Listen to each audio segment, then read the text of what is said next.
আচ্ছা, আপনার একটু মন দিয়ে শুনবেন। আপনার জন্মদিনে কেক কাটেন? জোরে বলুন। কেক কাটেন? এই যে দিদিমা, ঠাকুমা যিনি কোলে বাচ্চা নিয়ে আছেন, কি বললাম, কেক কাটেন? জোরে বলুন, কেক কাটেন?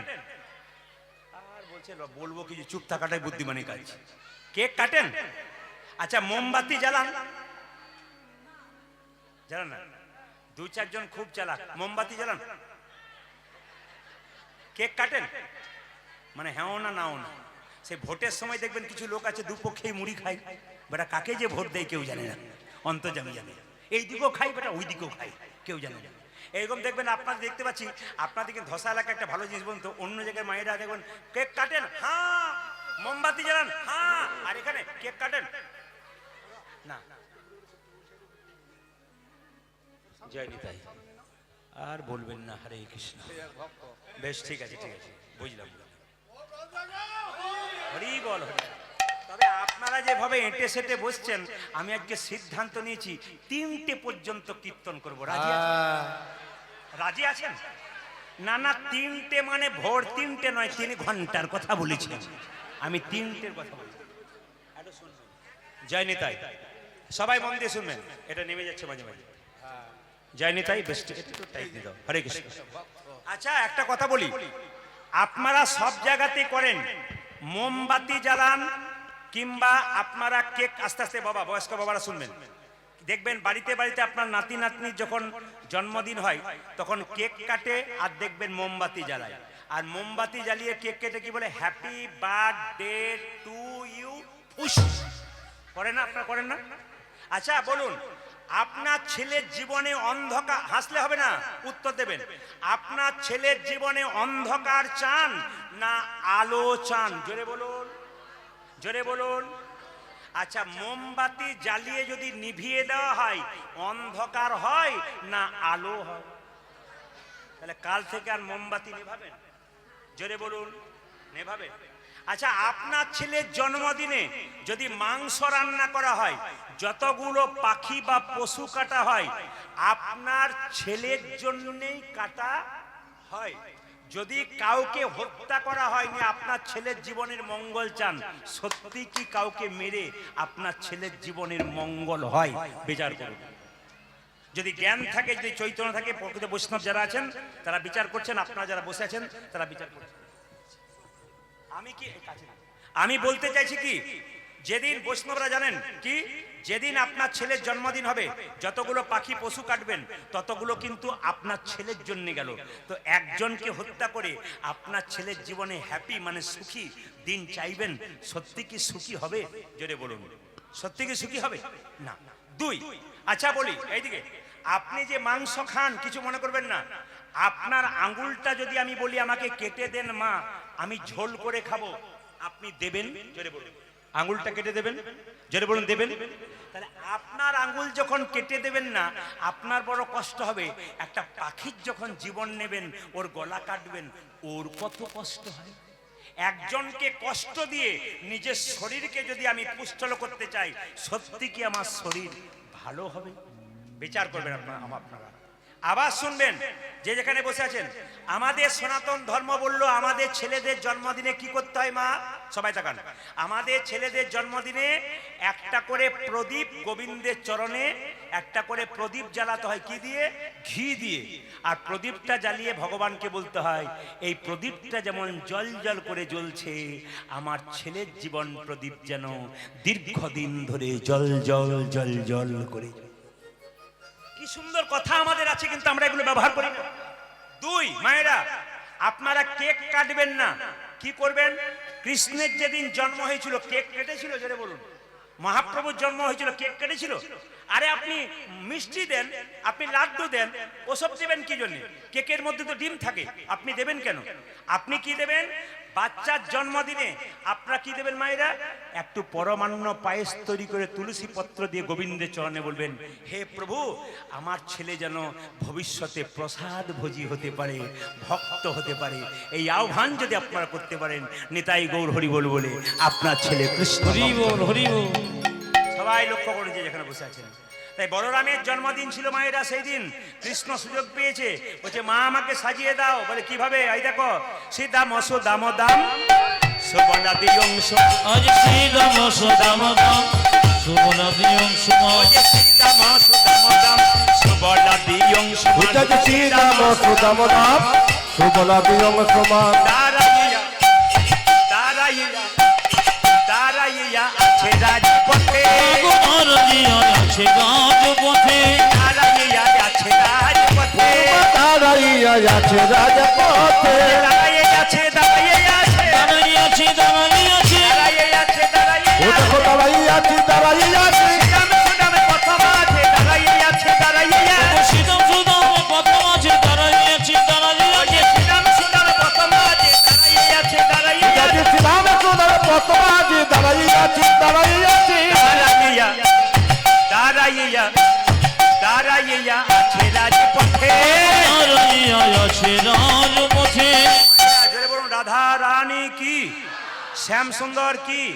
আচ্ছা বলুন, গোবিন্দের মাথায় কোন পাখির পালক ছিল, কাকের না কোকিলের? কোকিলের। কিসের বলুন? আপনারা এত জানেন? আচ্ছা বেশ, আচ্ছা ভগবানের মাথায় ময়ূরের পালক ছিল, এই ময়ূরটা পূর্বজন্মে কে ছিল? ত্রেতা যুগে রামচন্দ্র কত বছরের জন্য বনবাসে গিয়েছিল? জোরে বলুন, একটু জোরে বলুন। আচ্ছা সবাই জানেন। আচ্ছা আচ্ছা, এই 14 বছরের জন্য রামচন্দ্র বনবাসে গিয়েছিল, মন দিয়ে শুনবেন।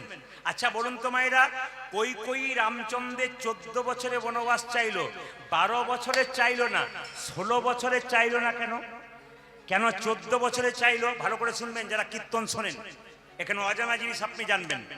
14 বছর চাইলো, কেন 16 চাইলো না, কেন 12 চাইলো না? একটাই কারণ, আপনার বাড়ি থেকে কেউ যদি বেরিয়ে চলে যায়, যদি 12 বছর তার সন্ধান না মেলে, তবে আপনি সেই ছেলেটির সাধ্য কাজ সারাতে পারেন। কি বললাম বুঝতে পেরে গেছে? আপনার বাড়ি থেকে কোনো ছেলে ধরুন বেরিয়ে চলে গেছে, 12 বছর পেরিয়ে গেল, 12 বছর মানে এক যুগ, তার মানে আপনার ছেলের আপনি সাধ্য কাজ করাতে পারেন। কই জানে রামচন্দ্র যদি 12 বছর জন্য বনবাসে যায়, তাহলে 14 বছর হয়ে গেলে কি হবে? 14 বছর হয়ে গেলে এক যুগ তো পেরিয়ে গেল, আরো 2 বছর পেরিয়ে গেলে রামচন্দ্রের ঠিকই পাওয়া যাবে না, আমার ভরত কিন্তু কি করবে? সিংহাসনে বসে থাকবে, রাজা হয়ে থাকবে। খুব ভালো করে শুনবেন মায়েরা, দামি কথাগুলো। এই যে বললাম যে ময়ূরের পালকটা নিয়েছিল, এই ময়ূরকে রামচন্দ্র ত্রেতা যুগে যখন সীতাকে নিয়ে গেলেন বনে, সীতাকে হরণ করলো কে বলুন তো? রাবণ। যখন রাবণ হরণ করে নিয়ে যাচ্ছিল, একটা পাখি বাধা দিয়েছিল, পাখিটার নাম কি? জোরে বলুন, জোরে বলুন। যে ঘুমাচ্ছে সে বলুন। হ্যাঁ, কে কে কে কে বলুন, পাখিটার নাম কি? জটায়ু পাখি। আচ্ছা মায়েরা, জটায়ুর ডানাটা রাবণ কেটে দিয়েছে, এদিকে জটায়ুর ডানা রাবণ কেটে দিয়েছে, আর সঙ্গে সঙ্গে রামচন্দ্র ছুটে গিয়ে বলল, জটায়ু তোমার এই অবস্থা কি করেছে? জটায়ু কেঁদে কেঁদে বলল, প্রভু আমি মাকে বাঁচাতে পারলাম না। বাঁচাতে পারলেন? বলে না, রাবণ আমার ডানা কেটে দিয়েছে, আমি আর বাঁচবো না প্রভু। রাবণ আমার ডানা কেটে দিয়েছে। রামচন্দ্র সঙ্গে সঙ্গে জটায়ুকে বলল, জটায়ু তোমার যেভাবে শরীর থেকে রক্তক্ষরণ হচ্ছে, তুমি আর বাঁচবে না, বলো তুমি মৃত্যুর আগে কি চাও? সঙ্গে সঙ্গে জটায়ু কেঁদে কেঁদে বলল, প্রভু আমি যেন যুগ যুগ ধরে তোমার সঙ্গ লাভ করতে পারি। ওগো জটায়ু, আগামী পরে তুমি হবে ময়ূর পাখি, আর তোমার পালক আমি মাথায় নেব, পুচ্ছ। আচ্ছা বলুন তো মায়েরা, ভগবান শ্রীকৃষ্ণ ময়ূরের পালক নিয়েছিল, ডান দিকে ছিল হেলে, না সোজা ছিল, না বাঁ দিকে ছিল? জোরে বলুন। কোন দিকে? কোন দিকে? বাম দিকে, মানে বাঁ দিকে। আচ্ছা কেন বাঁ দিকে রইল, কেন সোজা রইল না, কেন ডান দিকে রইল না? একটা তত্ত্ব আছে। কেন বলুন তো? বাড়িতে অনেকগুলো মেয়ে থাকলে ঝগড়া হয় কি নিয়ে? কাজ করে। কি আমি কাজ করে মরবা, তুই টিভি দেখে দেখে বসবি? হ্যাঁ, কাজ হয়, ঝগড়া করে। ভগবানের শরীরে যারা আছে তাদের মধ্যে ঝগড়া হচ্ছে। ময়ূর পালকটা, এইদিকে ময়ূর পালকটা বলছে, ময়ূর পালকটা বলছে যে আচ্ছা আমি বাম দিকে হেলে আছি কেন? না আমি বাম দিকে হেলে আছি এই জন্যে, ওরে নূপুর তুই প্রতিদিন গোবিন্দ চরণে থাকিস, তুই যে ধুলো মাখিস, তুই যখন গোবিন্দ হেঁটে হেঁটে যাবে এই ধুলা কিন্তু আমি মাখতে পারবো। আর দ্বিতীয় কি, আমি যদি বাম দিকে হেলে থাকি, সোজা থাকলে গোবিন্দের বদন দেখব, ডান দিকে থাকলে গোবিন্দের বদন দেখব, আর বাম দিকে থাকলে গোবিন্দের বদন তো দেখতে পাবো, তার সঙ্গে আমি রাধা বদন দেখতে পারি। রাধা বদন দেখতে দেখিতে পাবো। ওই আমি রাধা বদন দেখতে পাবো। আমি রাধা বদন দেখতে পাবো। রথবদনে দেখিতে পাবো। তাই তো বামে হেলে দিব, রাধা বদন দেখতে পাবো। ওই আমি তাই তো বামে খেতে রইব। রথবদন দেখিতে পাবো। ওই আমি তাই তো বামে খেতে রইব। রথবদন দেখতে ওই আমি পাবো। তাই তো বামে খেতে রইব। রথবদন দেখতে পাবো। রাধা বদন দেখতে পাবো। এই কথাটি বলার পর একটি দামি কথা আপনাদের বলে দিয়ে যাই, যারা কীর্তন শুনছেন একবার শব্দ না করে শুনবেন। মেয়েদের চুলের মুঠি ধরে আসতে, মায়েদের চুলের মুঠি ধরে কোনো পুরুষ যদি আঘাত করে, হরিবাসরে দাঁড়িয়ে বলে গেলাম সেই পুরুষ অবশ্যই অবশ্যই ধ্বংস। দাদা ভাইরা যারা কীর্তন শুনছেন শুনে নেবেন, কোন নারীর চুলের মুঠি ধরে কোন পুরুষ যদি আঘাত করে, হরিবাসরে দাঁড়িয়ে বলে গেলাম সেই পুরুষকে ধ্বংস হতে হবে। কেন না দেখুন, দৈবকী চুলের মুঠি ধরেছিল কে? কংস, ধ্বংস হলো। শুনবেন, সীতার চুলের মুঠি ধরেছিল কে? রাবণ, ধ্বংস হলো। দ্রৌপদীর চুলের মুঠি ধরেছিল কে? কে? দুর্যোধন, ধ্বংস হয়ে গেল। একটু ওই পাঠটাতে যাই, সবাই মন দিয়ে শুনবেন। এ সংসারে ভগবানকে ডাকে কারা? এ সংসারে কাঙ্গাল যারা, তারা ভগবানকে পাবে, কাঙ্গাল ছাড়া ভগবানকে পাবে না। প্রমাণ দেখুন, কৃষ্ণ যখন কুরুক্ষেত্রের যুদ্ধে জিতে গেল, কুন্তিকে প্রণাম করে বলছে, পিসি আমি যাই। মায়েরা বলুন তো, ছেলে যদি বাইরে যায় মাকে প্রণাম করে যে মা আমি যাই, মা কি বলে? খোকা যাই বলতে নেই, কি বলতে হয়? জোরে বলুন, কি বলতে হয়? আসি। কৃষ্ণ প্রত্যেক দিন কুন্তিকে প্রণাম করে, বলে পিসি আমি আসি। আজকে বলছে যাই। সঙ্গে সঙ্গে কুন্তি কেঁদে কেঁদে বলল, কৃষ্ণ আমি যেটুকু বুঝলাম বাবা, তুই আর ফিরে আসবি না। বলে কেন? অন্যদিন প্রণাম করে বলিস পিসি আমি আসি, আজকে বলছিস যাই, এর থেকে বুঝলাম তুই আর কোনোদিন ফিরে আসবি না। কুন্তি বলল, কৃষ্ণ আমি জানি তুই কাঙ্গালের ভগবান, তুই ভিখারির ভগবান, তুই বড় লোকের ভগবান নস। কৃষ্ণ বলল, পিসি তুমি বুঝলে কি করে? সবাই তাকান, বুঝলে কি করে? ওরে পঞ্চপাণ্ডব যখন রাজ্য হারিয়ে পথে পথে ঘুরে বেড়াচ্ছিল, তখন তুই তাদের সঙ্গে ছিলি। এখন যখন যুদ্ধে জিতে রাজ্য ফিরে পেল, তখন তুই তাদের সঙ্গ ছাড়লি। এর থেকে বুঝলাম তুই রাজার ভগবান নস, তুই ভিখারির ভগবান। মায়েরা এখানে যারা কীর্তন শুনতে এসছেন, যার স্বামীর প্রচুর টাকা আছে, দাদা ভাইদের যাদের প্রচুর টাকা আছে, তাদেরকে বলবো, টাকা থাক, গাড়ি থাক, বাড়ি থাক, মন কিন্তু গোবিন্দের চরণে থাকতে হবে। কেন? জনক ঋষি রাজা যিনি পূর্ণ ত্যাগী ছিলেন, তিনি কোনোদিন সংসার ত্যাগ করেন নাই। সোনার পুরীতে বসে থাকতো, মনকে সে যে গোলকে রাখতো। এরকম যদি ত্যাগী হওয়া যায়, ভগবান শ্রীকৃষ্ণের চরণ পাওয়া যায়। মায়েরা আপনাদের 5 ভরি সোনার ওজন মালা পেলে আপনার লোককে দেখিয়ে দেখে বেড়ান, কিন্তু জনক রাজা যে বাড়িতে বাস করত, গোটা বাড়িটা সোনা দিয়ে মোড়া, মন রাখত গোবিন্দের চরণে। আপনাদের গাড়ি বাড়ি টাকা পয়সা সব থাকবে, মন থাকবে গোবিন্দের চরণে। সঙ্গে সঙ্গে কুন্তি বলল, কৃষ্ণ তুই চলে যাবি জানি, তবে এক কাজ করবে। বলে কি? আমি তোর কাছে একটা এই যে তোর কাছে একটা জিনিস চাইবো, তুই দিবি। বলে কি চাও পিসি? আগে বল তুই দিবি।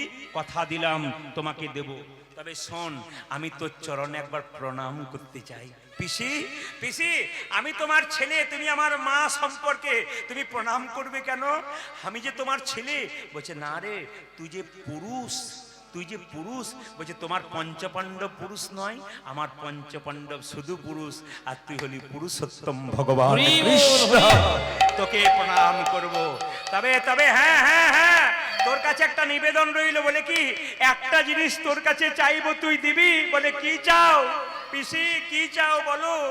কুন্তি কেঁদে কেঁদে বলল, ওরে কৃষ্ণ তুই আমায় বিপদ দে বাবা, সম্পদ দিস না।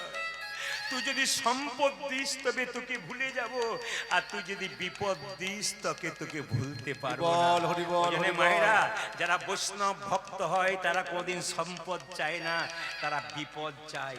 সবাই তাকাবেন, এদিকে তাকাবেন মায়েরা, সবাই লক্ষ্য করুন। যখন ভীষ্ম সরসজ্জাই ছিল, আপনারা সবাই জানেন কতদিন ছিল বাবা, জেনে বলুন কতদিন ছিল? 58 দিন, 58 ডেজ। এইদিকে ভীষ্ম সরসজ্জায় কদিন ছিল জেনে বলুন? 58 দিন। শুনবেন ঘটনাগুলো। ভীষ্ম সরসজ্জায় 58 দিন ছিল। সবাই তাকাবেন। ভীষ্ম যখন সরসজ্জায় 58 দিন আছে, তখন 100 ভাইয়ের দাদা দুর্যোধন চিৎকার করে বলল, দাদু তোমার লজ্জা করে না? আমার খাচ্ছ, আমার পড়ছ, আর তুমি দিব্যি শুয়ে আছো, আমার ভাইগুলো মরে যাবে, তুমি দেখতে পাচ্ছ না কুরুক্ষেত্রের যুদ্ধে? সঙ্গে সঙ্গে দাদু ভীষ্ম বলল, শোন ভাই, এ সংসারে কেউ যদি খাবার খোঁটা দেয়, এ সংসারে কেউ যদি খাবার খোঁটা দেয়, তাহলে দেখবেন গায়ে সবচাইতে বেশি লাগে। তুই যখন বললি যে তোরা সব ভাইগুলো মরে যাবি, কোনো ভাই মরবি না, তোর স্ত্রী, দুর্যোধনকে বলল, তোর স্ত্রী রাত্রিবেলায় আমার কাছে পাঠাবি, তোর স্ত্রীকে আমি আশীর্বাদ করে দেবো, দেখবি তোর আর কোনো ভাই মরবে না। মায়েরা, দুর্যোধনের স্ত্রীর নাম ছিল ভানুমতি। ভানুমতিকে গিয়ে রাত্রি 12টার সময় বলছে দুর্যোধন, ভানুমতি, ভানুমতি, বলে কি একবার যাও। বলে কার কাছে যাও? দাদুর কাছে যাও। দাদু চুপচাপ বসে থাকবে, শুয়ে থাকবে, তুমি দাদুকে প্রণাম করবে, দাদু তোমাকে আশীর্বাদ করবে, দেখবে আমার কোনো ভাই মরবে না। ভানুমতি একটা কথা বলে ফেললো। কি বললো বলুন তো? কথা বলে ফেললো কি, আমি আজকে যাব না, কালকে যাব। জেনে রাখবেন, যারা আজকে করব করব বলে রয়ে গেছেন, তাদের জীবনে কাল হয়ে যাবে। রাবণ আল কাল করে স্বর্গে সিঁড়ি বাঁধতে পারে নাই মা। যারা মনে করে এখন কি ভগবানকে ভজনের সময়, যখন বৃদ্ধ হব তখন করব, এখন তো সংসার করা কর্তব্য।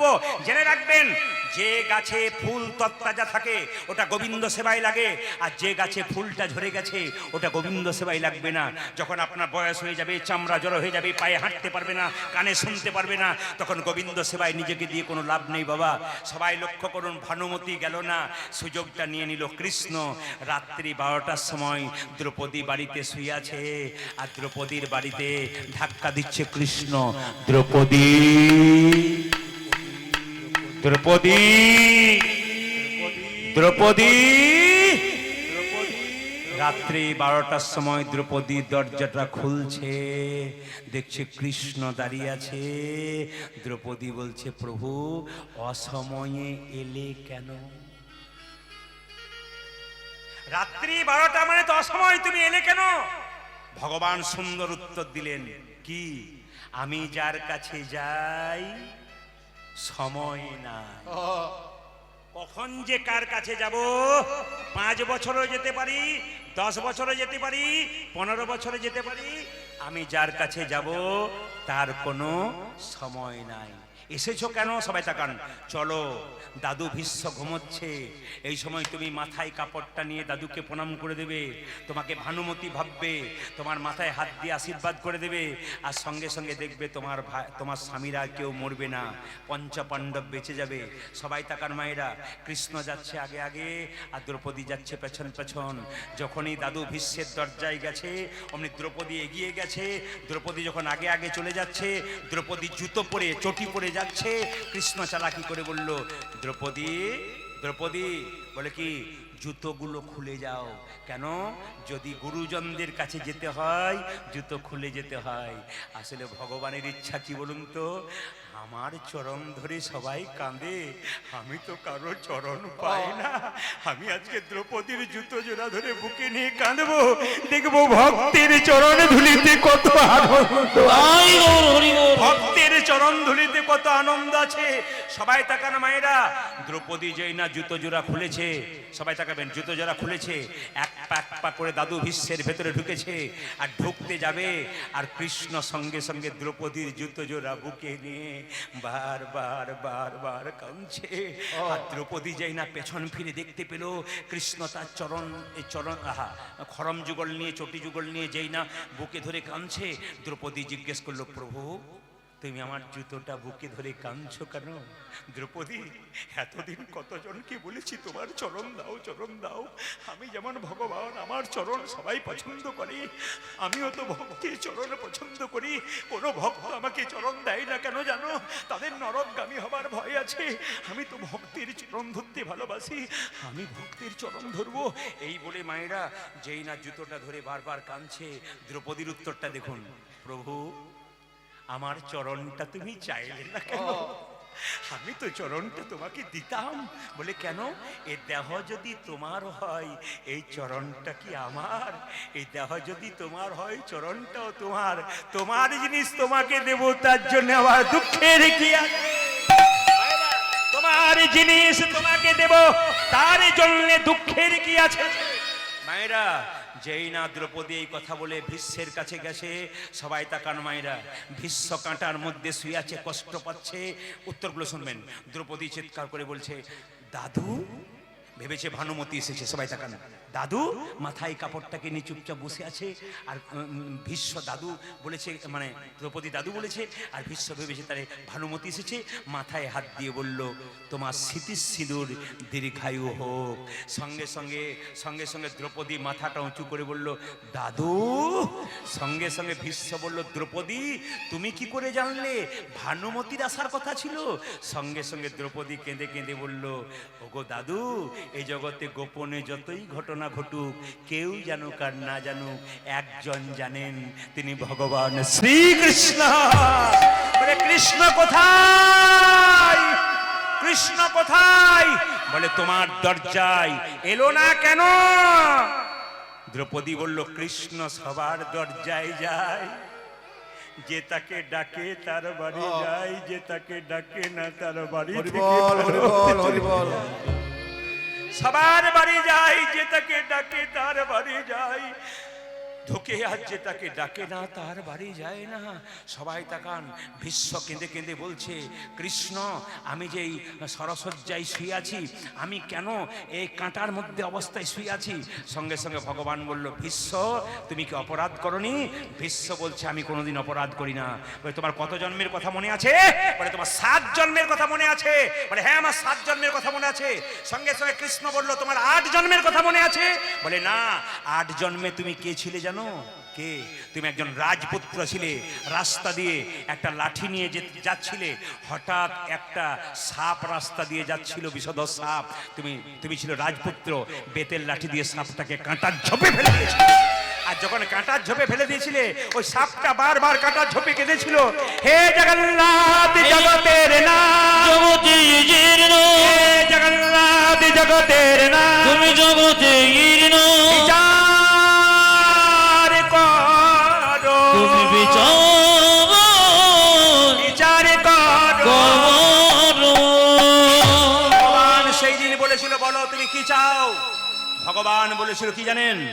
কি চাও তুমি? সাপটা কেঁদে কেঁদে বলেছিল, আমি কাঁটার মধ্যে পড়ে মরছি, আমার এত বড় বংশধর বাঁচাতে পারলো না, যে রাজপুত্র আমাকে কাঁটার মধ্যে ফেলে দিল, আমি অভিশাপ দিলাম, ওগো জগন্নাথ, আমার মতো কাঁটাই পড়ে যেন তারও একদিনে মৃত্যু হয়। মায়েরা, যে যেমন কর্ম করবেন তার সেরকম ফল হবে। কমিটির কারা আছেন? কমিটির কারা আছেন এখানে? হরে কৃষ্ণ। কেউ আছেন? হাত তুলবেন। আছেন কমিটি? কোথায় আছেন? এদিকে আসুন। আচ্ছা বাবা, কিছু মনে করবেন না, 10 মিনিট সময় নেবো নাকি?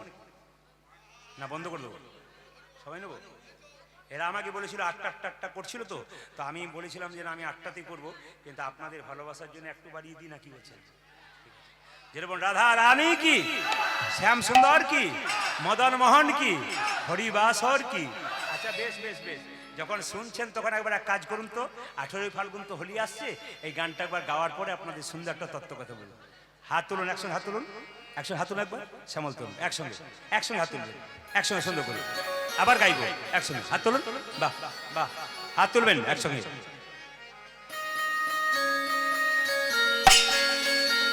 সবাই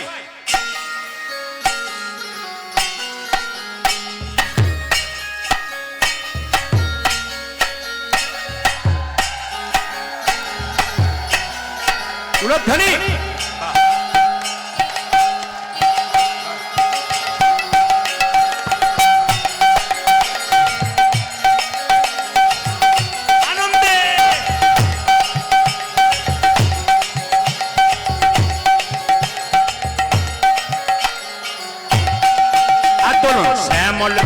যে হলো আবিরের লাল, আবিরের লাল, হোলি খেলেছে আমার ব্রজের গোপাল। আজ শ্যামল তনুজ হলো অবিরিত নয়, অবিরিত নয়, হোলি খেলেছে আমার ব্রজের গোপাল। ওষুধের প্যাকেটের ওপরে এক্সপায়ারি ডেট লেখা থাকে, কখন এক্সপায়ারি ডেট শেষ হবে। আমাদের এখানে এক্সপায়ারি ডেট থাকে না। হাত তুলুন, কে কখন চলে যাবে কেউ জানে না। শ্যামল তনুজে হলো আবিরেতে লাল, আবিরেতে লাল, হোলি খেলেছে আমার ব্রজের গোপাল। শ্যামল তনুজে হলো আবিরের লাল, আবিরের লাল, হোলি খেলেছে আমার ব্রজের গোপাল। সাথে লইছে দাম সদা যত না রাখা, ওহ সাথে লইয়া, আহা সাথে লইয়া, সাথে লইয়া শ্রীরাম সদাম যত না রাখো। সাথে লইয়ে, সাথে লইয়ে, সাথে লইয়ে, সাথে লইছে দাম সদা যত না রাখা, সাথে লইয়াছে দাম সুদাম যত না রাখাল। হোলি খেলেছে আমার ব্রজের গোপাল। শ্যামল তনুজ হলো অবিরিত নয়, অবিরিত নয়, হোলি খেলেছে আমার ব্রজের গোপাল। রাধারে রং দেবে বলে ধরিল পিচকারি, ধরিল পিচকারি, লাল রঙে রাঙাইল নীল রঙে শাড়ি।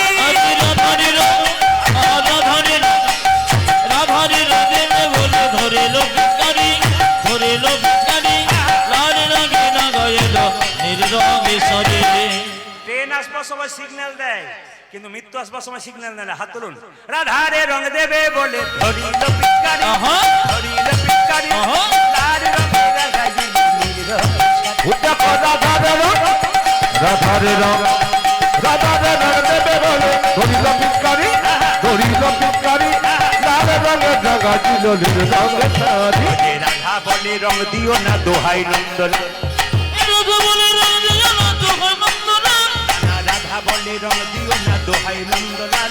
যে রাধা বলে রং দিও না দোহাই নন্দলাল। হোলি খেলেছে আমার ব্রজের গোপাল। শ্যামল তনুজ হলো অবিরিত নয়, অবিরিত নয়, হোলি খেলেছে আমার ব্রজের গোপাল। তনুজে হলো হোলি খেলেছে আমার ব্রজের গোপাল। শ্যামল তনুজে হলো আবিরিত লাল, হোলি খেলেছে আমার ব্রজের গোপাল।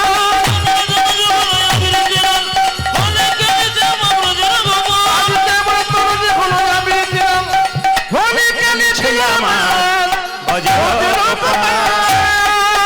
সবাই মিলে শুনবেন, সবাই মিলে শুনবেন। রাধা রানী কি, শ্যাম সুন্দর কি। আমি যে ছিলাম, অপরের অমঙ্গল করলে নিজের অমঙ্গল আগে হয়। জোরে বলুন, হয় কি না? আচ্ছা একটা কথা বলি, আস্তে আস্তে আস্তে মায়েরা আস্তে।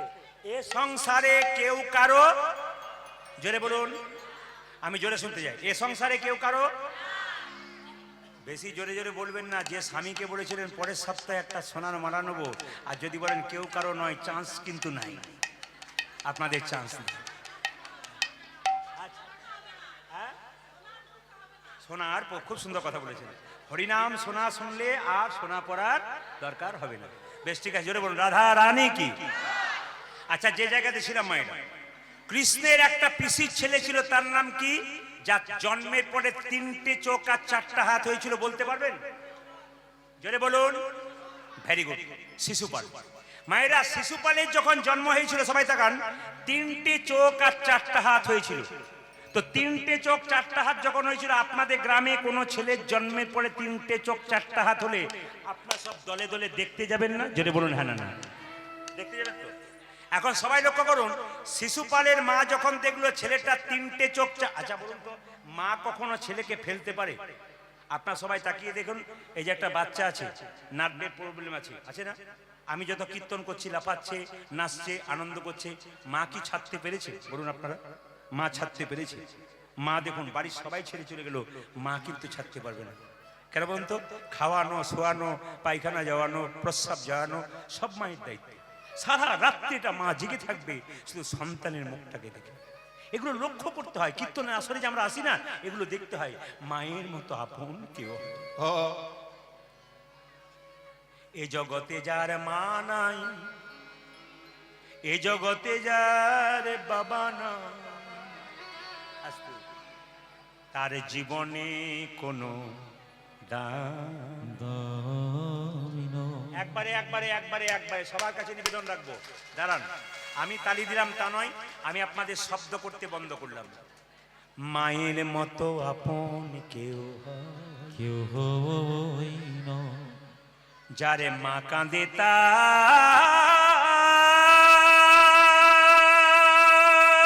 মা কান্দিত জগৎ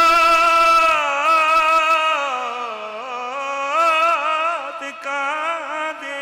জগৎ কাঁদে।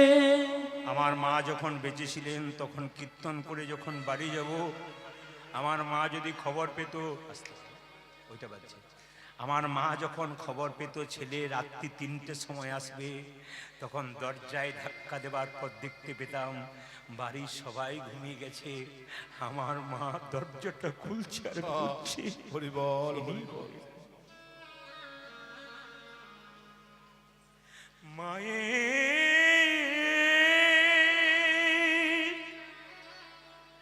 মায়ের মতো আপন কেউ হয় না, কেউ হই না তোমরা যেন কে। কীর্তন কেমন জিনিস দেখুন, এখনই গল্প করছিলেন, হাসছিলেন, নাচছিলেন, জায়গাটা কেমন তৈরি হলো। আমার গুরুজি বললেন কীর্তন করতে করতে নাচাবি হাসাবি, এমন স্থির করবি আসরকে যেন মানুষ প্রেমে বিগলিত হয়ে যায়। বাবার মতো আপন কেউ হয়। বাবা, গাছ যদি বয়স হয়ে যায়, একটা বড় গাছ যদি বয়স হয়ে যায়, সে যদি ফল দিতে না পারে, তবু ছায়া দেয়, ছায়া দেয়, ছায়া দেয়। বাবা বুড়ো হয়ে গেলে টাকা রোজগার করতে পারে না, হরি বল, হরি বল। কিন্তু ছেলেকে জ্ঞান আর আশীর্বাদ দেয়। এই বাবাকে যে কাঁদায় তার সংসারে কোনোদিন রাধে, রাধে। সুখ হয়। বাবা মায়ের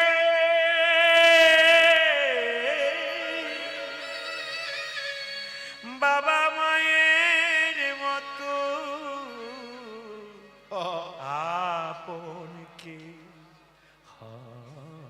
অপরকে শুনবেন, শুনবেন।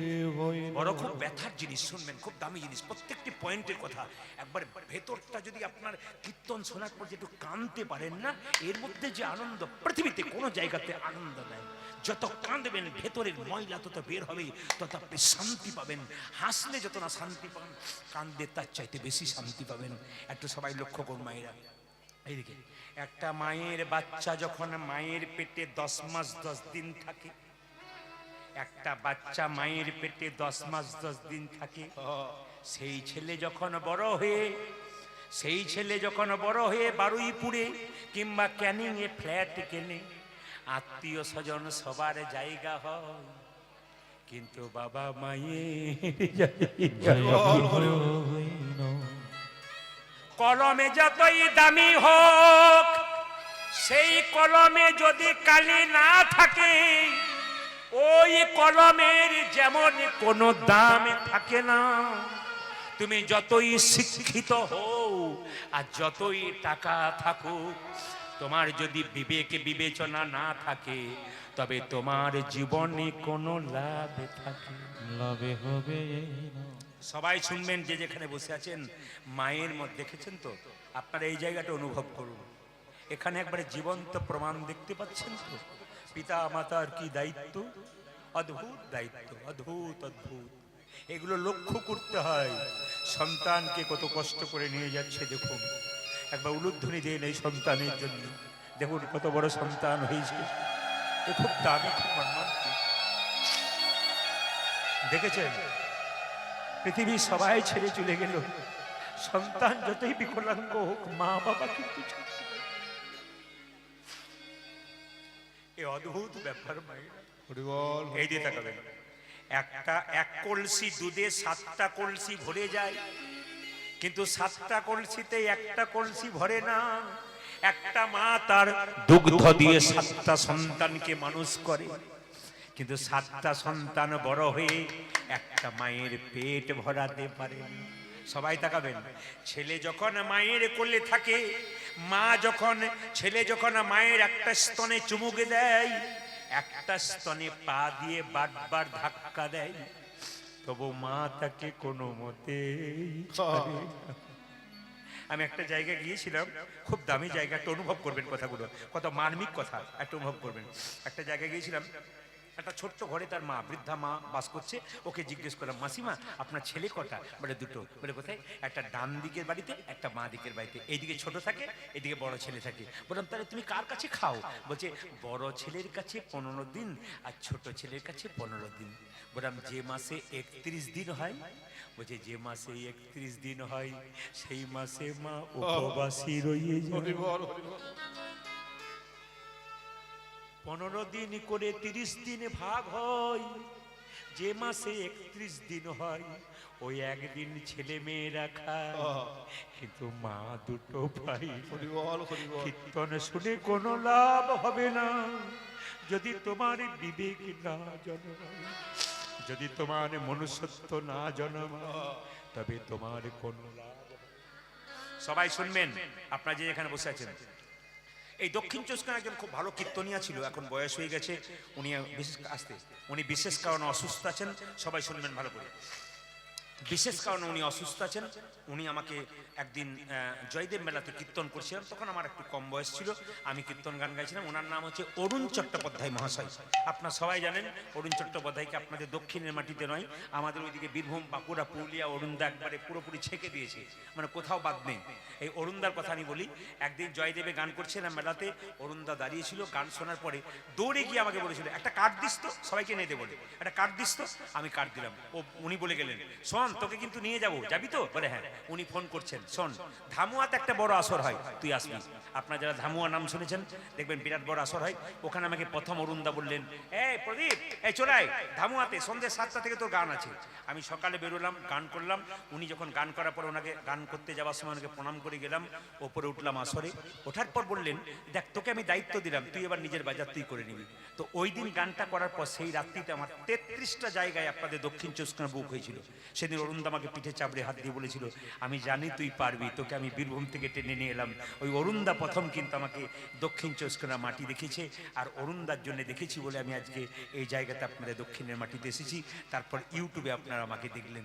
তবে একটা সুন্দর কথা শুনে দিন, সেদিন আমাকে বায়না করলো কলকাতা ঠাকুরপুকুর ক্যান্সার হসপিটালের একজন ভদ্রলোক, তার নাম খোকনদা। তিনি বায়না করলেন ফাল্গুন মাসের 1 তারিখে। সবাই লক্ষ্য করুন, আমি গান করতে যাব, আমি দাদার বাড়িতে, খোকনদা দরজাটা ধাক্কা দিলাম। খোকনদা একটা অ্যালসেশিয়ান কুকুর নিয়ে বের হলো। জিজ্ঞেস করলাম, দাদা কুকুরটার দাম কত? উনি বলছেন 50,000। বললাম খাই কত? প্রত্যেক দিন 5,000 6,000। বললাম আজকে যে আমাকে কীর্তন করাচ্ছেন কদিন চলছে? বলছে 3 দিন। আপনি তো শেষ দিনে আছেন, 2 দিন হয়ে গেল। কত লোক খেয়েছে? 1010 লোক খেয়েছে, আজকে 4,000 লোক খাবে, 14,000। আচ্ছা ঠিক আছে চলুন। ওপরতলায় মাসা দিল, গল্প করলো। ওনার স্ত্রী এলো, ওনার 21 বছরের ছেলে এলো, উনি এলেন। বললাম আপনার বাড়িতে আর কে আছে? বলে আমার মা আছে। মাকে একবার ডেকে দিন। যখন এই মাকে ডাকতে গেল, আমার কই মা আসছে না যে? উনি বলছেন, প্রদীপ বাবু আমার মা আছে বৃদ্ধাশ্রমে। আমি জিজ্ঞাসা করলাম, খোকনদা আজকে নিয়ে 14,000 পাতা পড়বে আপনার বাড়িতে, আপনার মায়ের একটা পাতা পড়লো না? খোকনদা কানে কানে এসে বললেন একটা দামি কথা, ওটা আসরে বলি। উনি বললেন, প্রদীপ বাবু নারী যদি নারীর মতো হয় পুরুষ ওপরে উঠে যায়, আর নারী যদি আনারী হয় তবে পুরুষ নিচে নেমে যায়। আজকে কীর্তন জগতে এসেছি, 365 দিনের মধ্যে 300 দিন বাইরে থাকতে হয়।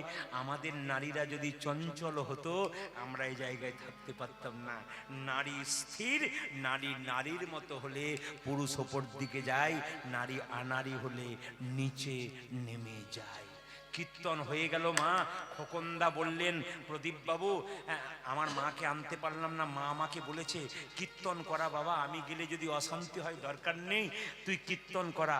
কীর্তন হয়ে গেল। খোকনদা আমাকে বায়না করলো পরের বছরের জন্যে। যখন পরের বছর গান করতে যাব, 1 মাস আগে খোকনদা ফোন করে বলছে, প্রদীপ বাবু কীর্তন হবে না। বলে কেন? আমার মা আজকে আমাদের ছেড়ে চলে গেছে, আপনি পরের বছর আসবেন। শুনলে চমকে যাবেন, পরের বছর যে ঘটনাটা ঘটলো এখনই শুনলে চমকে যাবেন। পরের বছর যখন আমি ওনার বাড়িতে গেলাম তখন খোকনদা আমাকে জড়িয়ে ধরে কাঁদছে।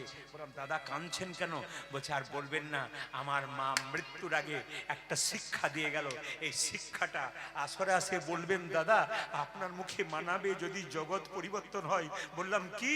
বলছে আমার মা বৃদ্ধাশ্রমে যখন ছিল, এবার মরবো মরবো, তখন বৃদ্ধাশ্রমে কর্মকর্তারা বললেন খোকন বাবু আপনার মা আর বাঁচবে না, একবার দেখে যান। আমি আমার মাকে যখন দেখতে গেলাম তখন আমার মা শুধুমাত্র হাত পাগুলো নড়ছে, মুখটা নড়ছে, আমার দিকে তাকাচ্ছে। আমি যখন ঘর থেকে বেরোচ্ছি আমার ছেলে বলল বাবা একবার ঠাকুমাকে দেখতে যাব। আমার স্ত্রী দরজায় দাঁড়িয়ে আছে, দেখলাম চোখগুলো ছলছল করছে। জিজ্ঞাসা করলাম কি গো তুমি কাঁদছো কেন? আমাকে নিয়ে যাবে না? বলে সারা জীবন কাঁদালে আজ শেষ দিনে গিয়ে কি করবে? বলে প্রায়শ্চিত্ত করব। সারা জীবন কাঁদে, শেষে তুমি প্রায়শ্চিত্ত করে কি করবে? সবাই শুনবেন, লক্ষ্য করবেন। খোকনদা বলে আমার স্ত্রীকে নিয়ে গেলাম, আমার স্ত্রী আমার পায়ে ধরে মায়ের পা ধরে বারবার করে কাঁদছে। আমার ছেলের মাথায় আমার মা হাত বুলিয়ে দিচ্ছে। বললাম মা তুমি কাঁদছো কেন? খোকন শেষ বয়সে বাবা মা ছানা পোলাও ছেলের কাছে খেতে চায় না, নাতি নাতনিদের নিয়ে আনন্দে থাকতে চায়। আমার বড় আশা ছিল 21 বছরের নাতির বিয়েটা দেখে যাব, কিন্তু আমি দেখতে পারলাম না। তবে খোকন আমার খুব একটা ইচ্ছা নাই, একটা ইচ্ছা আছে বলে কি আমি যে বৃদ্ধাশ্রমে বাস করি ওই রুমটাতে একটা ফ্যান দিয়ে দিবি। সঙ্গে সঙ্গে খোকনদা বলল মা তুমি তো 2-4 দিন পরে মরে যাবে, ফ্যানটা কার জন্যে? ওই যে ফ্যানটা আমার জন্যে নয়, তোর ছেলেটাতে 21 বছর বয়স হলো, এবার বিয়ে দিতে হবে, বিয়ের পর তোরা দুজন তো এই রুমটাতে আসবি, আগে থেকে ফ্যানের ব্যবস্থাটা করে রাখবি। আপনাদের কাছে নিবেদন রইল বাবা, আজকে যদি আপনি কাউকে কাঁদান তবে আপনি তৈরি হয়ে থাকবেন, আপনাকে কিন্তু একবার কাঁদতে হবে। তাই মায়ের জন্য বলল তুমি যে মা সবে থেকে আপন মা, তুমি যে মা সবে থেকে আপন মা, তুমি যে মা সবে থেকে আপন মা তুমি যে মা সবে থেকে আপন, তুমি আকাশ তুমি বাতাস, তুমি আকাশ তুমি বাতাস, তুমি আকাশ তুমি বাতাস, তুমি আকাশ তুমি বাতাস, তুমি যে ভুবন, তুমি যে মা সবে থেকে উলুধ্বনি মায়েরা, মা তুমি যে মা সবে থেকে আপন, মা তুমি যে মা সবে থেকে আপন, আমাকে জন্ম দিলে মা কত না ব্যথা, 10 মাস 10 দিন গর্ভেতে লুকা, আমাকে জন্ম দিনের কত নামে 10 মাস 10 দিন গর্ভে দিল, আমাকে জন্ম দিলে মা কত না ব্যথা, 10 মাস 10 দিন গর্ভেতে লুকায় মা, আজি আমাকে জন্ম দিলি কত না ব্যথা, 10 মাস 10 দিন গর্ভে লোকা, তোমারই কোলে শুয়ে কত না আদর খেয়ে, তোমারে কোলে শুয়ে কত না আদর খেয়ে, আজ তোমারই কলসি কত না আদর দিয়ে, করলে মাগো আমার যতনে মা, তুমি যে মা সবে থেকে আপন, তুমি যে মা সবে থেকে আপন, ও বাবা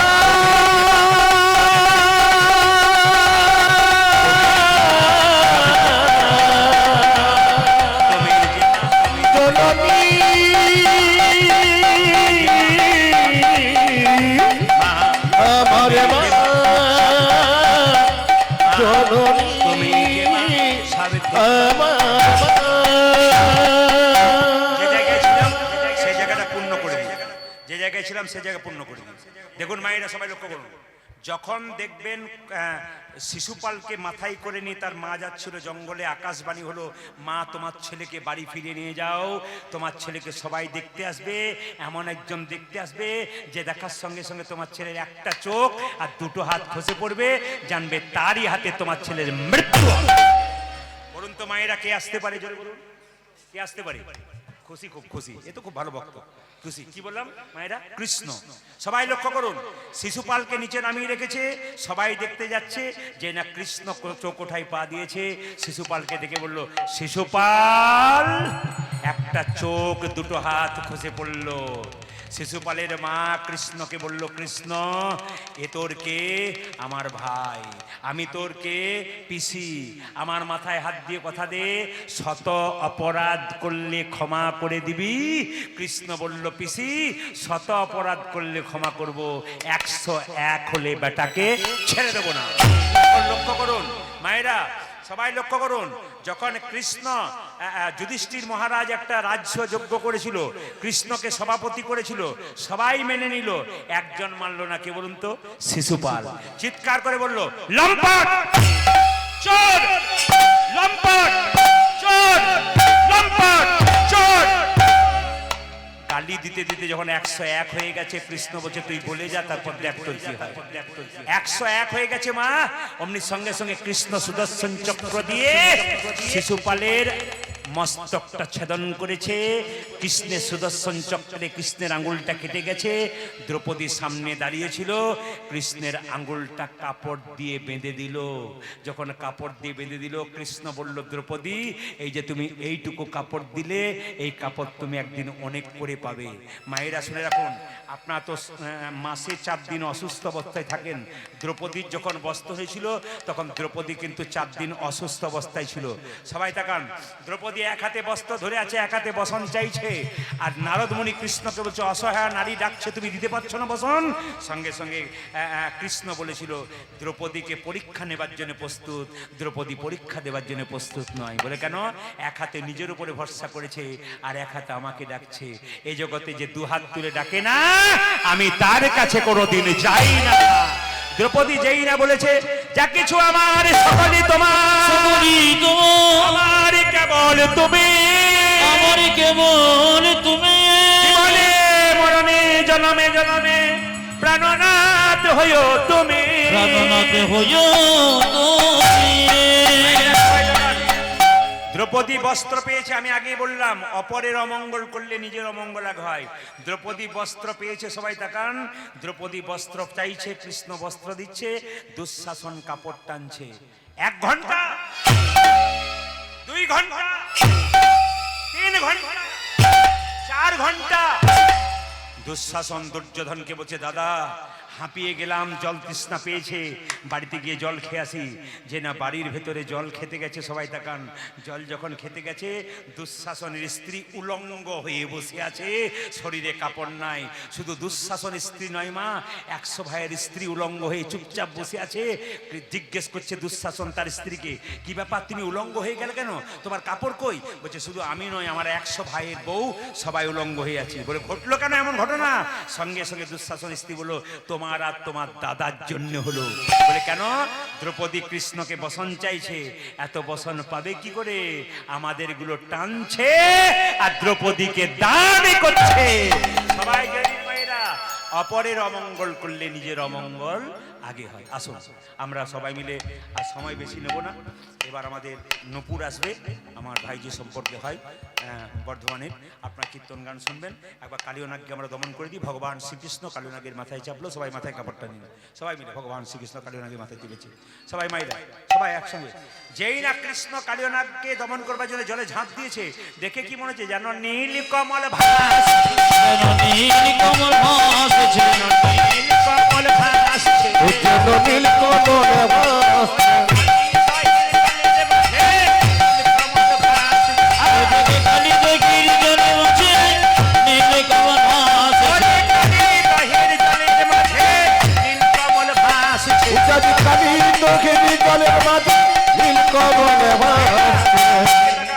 কালীয়নাগ মনে মনে ভাবছে, নীলপদ্ম কৃষ্ণ, আমি একে কি করবো? একে পুচ্ছতে জড়াবো, পুচ্ছতে জড়াবো, একে পুচ্ছতে হইতে পুচ্ছতে জড়াবো করবো না ভাই পুচ্ছতে জড়াবো রঙে করবো না ভাই পুচ্ছতে জড়াবো রঙে করবো না ভাই পুচ্ছতে জড়াবো হইতে দংশন করবো না পুচ্ছতে জড়াবো নিম পাতাকে যতই মিষ্টি সে ভেজান মা তেতো দূর হয়, জোরে বলুন তেতো দূর হয়। যার যেমন স্বভাব সে তা করবে। কালিয়ানাগ মনে মনে ভাবছে আমার তো স্বভাব ভালোবাসা নয়, আমি দংশনই করবো রে। আমি দংশন করবো রে আমি দংশনই করবো রে। ওই আমি দংশন করিব রে সত্যি জড়াবো না দংশনই করবো রে। পুচ্ছতে জড়াবো না দংশন করবো রে কৃষ্ণাঙ্গে কানিরাগ হানিছে দংশন আমি সে দংশন পাষাণ সমান কৃষ্ণ হইল দংশন। ভাইরা, যেই না কালিয়ানাগ কৃষ্ণের গায়ে বারবার আঘাত করছে, কৃষ্ণ পাথরের মতো হয়ে গেল। কালিয়ানাগ যে না ফোনাটা নিচে নামিয়েছে, কৃষ্ণ কালিয়ানাগের মাথায় চেপেছে। পদকর্তা বলছে দেখো দেখো ফনাতে ফনাতে কমন করি আজ ফনাতে ফনাতে দমন করি ফনাতে ফনাতে কমন করি ওটাতে ফোনাতে ফোনাতে শ্রবণ করি নটবর বেশে দাঁড়ালো হরি পরিণত মন মিশে রাধা হরি নটবর বেশে দাঁড়ালো হরি। উজাজি নটবর বীর দাঁড়ালো হরি দেখো কত সভা হয়েছে, সভা হয়েছে কত সভা হয়েছে। ও দেখো কত সভা হয়েছে কালিয়ানাগের মাথার উপর কত সভা হয়েছে, কালী লাগি মাথার উপরে কত সভা হয়েছে কালিয়ানাগের মাথার উপর কত সভা হয়েছে। উজাজি কালীনাথের মাথার উপর কত সভা হয়েছে আসতে বলুন, আমি 10 মিনিট চেয়ে নিয়েছি, 10 মিনিট হয়ে গেছে। মায়েরা সবাই একটু সবাই মিলে মাথায় কাপড়টা নিন। সবাই কালিয়ানাগের মাথায় কৃষ্ণ চেপেছে। সবাই ওগো কত সভা হয়েছে, কত সভা হয়েছে কত সভা হয়েছে। আজ কত সভা হয়েছে কালিয়ানাগের মাথার উপর কত সভা হয়েছে। কালী লাগি মাথার উপরে কত সভা হয়েছে কালীর ফনায় নট নরঙ্গ, আজ কালীর ফনায় নটর রঙ্গ কালীর ফনায় নট ওটাতে কালীর ফোনায় নটর রঙ্গ এই তনু জান জীবন সঙ্গ, আজি খেলি তনু যেন জীবন সঙ্গ হরি তনু জান জীবন সঙ্গ। হরি তনু জান জীবন সঙ্গ বিশুদ্ধিকার করিছে, সৎকার করিছে বিশুদ্ধিকার করিছে, করিছে গোবিন্দের চরণ তলে বিশুদ্ধিকার করিছে, গোবিন্দের চরণ তলে বিসর্জন করিছে গোবিন্দের চরণ তলে আনন্দ ঘরে না, গোবিন্দের চরণ তলে আনন্দ ধরে না রে গোবিন্দের চরণ তলে আনন্দ ধরে না রে গোবিন্দের চরণ তলে আনন্দ ধরে না রে গোবিন্দের চরণ আজ তলে বিশুদ্ধিকার করিছে কৃষ্ণের চরণ তলে কালিয়ানাগ বারবার বিষ দিচ্ছে। কালিয়ানাগ বলছে হ্যাঁ রে, আমার চরণ পেলে লোকে ফুল দেয় পুষ্প দেয়, তুই বিষ দিচ্ছিস। কালিয়ানাগ কেঁদে কেঁদে বলছে হে গোবিন্দ, তুমি তো অমৃতময় ভগবান, তুমি আমাকে বিষ দিয়েছো। আমি যা আছে তাই দিলাম, আমার ছেলে দিন যা আছে তাই দিলাম। তাই দিলাম গোবিন্দ তোমার শ্রীচরণে যা আছে তাই দিলাম, গোবিন্দ তোমার শ্রী চরণে যাচ্ছে তাই দিন গোবিন্দ তোমার শ্রীচরণে হরি হরি হরি। গোবিন্দ তোমার শ্রী আজ চরণে হরি হরি হরি বলে তোমার শ্রী চরণে হরি হরি হরি বলে গোবিন্দ তোমার শ্রী আজ চরণে হরি হরি হরি বলে গোবিন্দ তোমার শ্রী আজ চরণে তাই আছে তাই দিলাম তোর কি দেবার মতো কিছু নেই? কালিয়ানাগ কেঁদে কেঁদে বলছে প্রত্যেকটা ফণিতে একটা করে মণি আছে, এই মণি তোমার চরণে দেবো। ওগো ফণি মণি গণ হইয়া ভিতর, মনে মনে গণ হইয়া ভীত ফণি মণি গণ হইয়া ভিতর। মনি মনি গণ হইয়া ভিতর ওই যে শ্রীকৃষ্ণ চরণে হইল নত, শ্রীকৃষ্ণের চরণে হইয়া নত কৃষ্ণ চরণে হইল নত। আজ শ্রীকৃষ্ণ চরণে হইয়া নত চরণ পূজা করিছে, চরণ পূজা করিছে চরণ পূজা করিছে, চরণ পূজা করিছে মাথারে মণি দিয়ে চরণ পূজা করিছে, আরে মনে দিয়ে চরণ পূজা করিছে মাথারে মণি দিয়ে হরি হরি হরি বলে, আরে মনে আজ দিয়ে হরি হরি হরি বলে আরে মনে দেখো দিয়ে হরি হরি হরি বলে আরে মনে আজ দিয়ে হরি হরি হরি বলে আরে মনে দিয়ে আজ চরণ পূজা করিছে মা যশোদা কৃষ্ণের কাছে এলো, আমরা মিলিয়ে দেবো। সবাই মিলে মাথায় কাপড়টা নিন। মা যশোদা কৃষ্ণের কাছে এলো আর রাধাকে বল, রাধে তুই এক কাজ কর, আমার এক কোলে বস আর কৃষ্ণ এক কোলে বস। যে না দুজনে বসেছে, সবাই মিলে গাইছে, একসঙ্গে গাইবেন, এই গানটা গাইবেন। কাভিরাম মানিকে সবাই হাত তুলেই এই গানটি এইটির মাধ্যমে আমি মিলন করব সবাই মিলে আনন্দ করে সবাই সবাই মিলে একশো হাত তুলে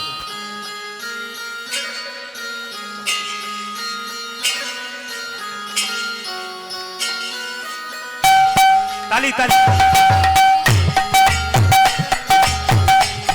উলধ্বনি উলধ্বনি সবাই জোরসে উলধ্বনি কাভিরাম বনে কাভি শ্যাম বনে চলি জানা প্রভু চলি জানা রাম বনে কি কবি সব বনে কি চলে আনো প্রভু যে চলে আনো अभिराम बनेंगे कभी शाम बनेंगे चली जाना प्रभु जी चली जाना अभिराम बने की कभी बने की चल आना प्रभु जी चल आना बजाओ बजाओ उलध्वनि में उलध्वनि जोर से उलध्वनि।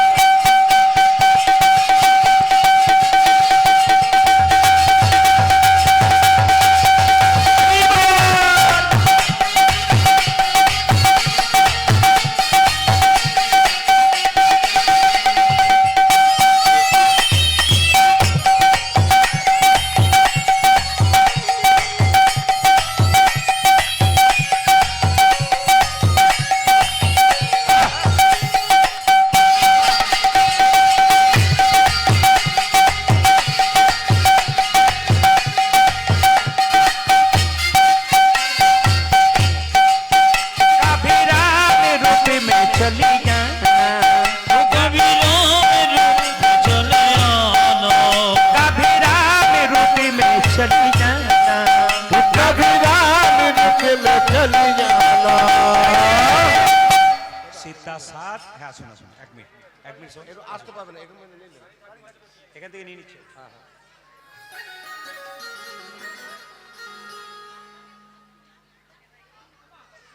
সবাই উলুধ্বনি দিন দান দিচ্ছে উলুধ্বনি দিন একজন বয়স্ক মা দান দিচ্ছে উলুধ্বনি দিন হ্যাঁ অনেক বয়স হয়ে গেছে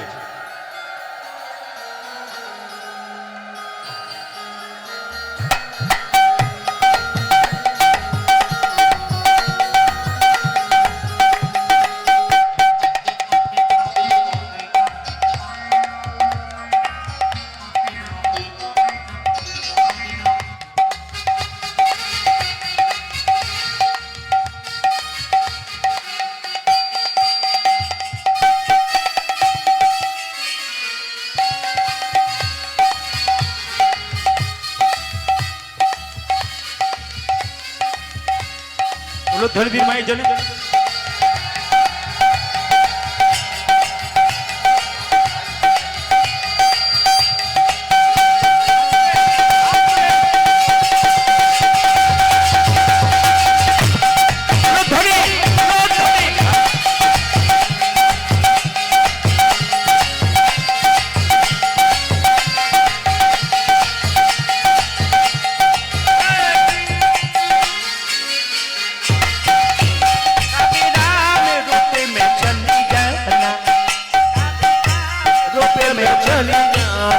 कभिराम रूप में चली जाना कभिराम रूप में चल जाना